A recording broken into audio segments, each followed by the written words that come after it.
சொல்லுங்க, இல்ல ஓப்பனா சொல்லுங்க, அப்பதான் நம்ம செய்ய முடியும். நீங்க மனசுக்குள்ளேயே வச்சுட்டு யாரும் குடிக்கிற தண்ணி கிடையாது. புத்தகங்களை வழங்கி மாணவர்களுடன் தரையில் அமர்ந்து குறைகளை கேட்டறிந்த அமைச்சர் சரத்குமார். கோடை விடுமுறைக்கு பிறகு பள்ளிகள் திறக்கப்பட்ட முதல் நாளான இன்று சென்னை கிழக்கு தாம்பரம் அரசினர் மகளிர் மேல்நிலைப் பள்ளியில் செங்கல்பட்டு மாவட்ட பள்ளி கல்வித்துறை சார்பில் பாடநூல்கள் மற்றும் சீருடைகள் வழங்கும் நிகழ்ச்சி நடைபெற்றது.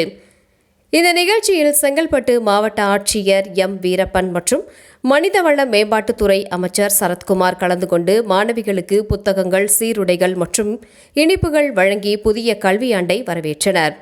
இதனைத் தொடர்ந்து மாணவிகளுடன் தரையில் அமர்ந்து நேரடியாக உரையாற்றிய அமைச்சர் சரத்குமார் பள்ளியில் உள்ள குறைகள் மற்றும் தேவைகள் குறித்து கேட்டறிந்தார்.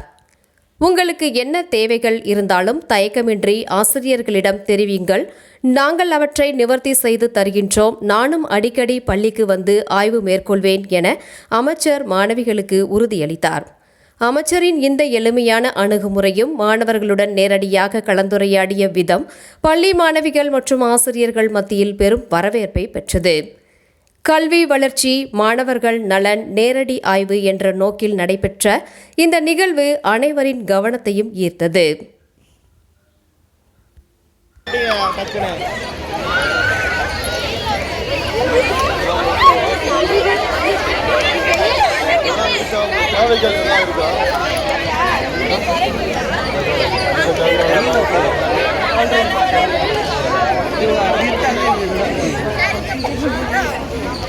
சார் இந்த பக்கம் கொஞ்சம் பாருங்க சார்.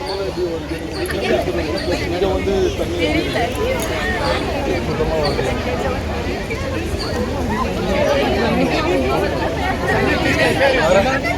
சொல்லுங்க, இல்ல ஓப்பனா சொல்லுங்க, அப்பதான் நம்ம செய்ய முடியும்.